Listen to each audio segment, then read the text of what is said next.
Adding scrolling text in OBS is quite straightforward. Today, I'll demonstrate how to incorporate scrolling text into your OBS setup. Whether you're using Streamlabs OBS or regular OBS, the process is essentially the same. Firstly, create a new scene in OBS.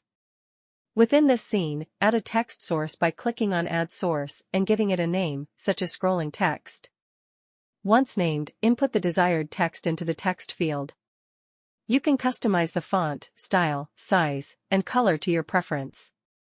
After adjusting the text properties, position the scrolling text on your screen according to your preference. To enable scrolling, right-click on the text source, select Filter, then Edit Filters. Click on Add Filter and choose Scroll from the filter type options. Adjust the vertical and horizontal speed settings as needed. You can also switch between vertical and horizontal scrolling. Once satisfied with the settings, click Close to apply the changes. You should now see the scrolling text added to your OBS scene. And there you have it. You've successfully added scrolling text to your OBS setup. Enjoy enhancing your live streams with this dynamic feature.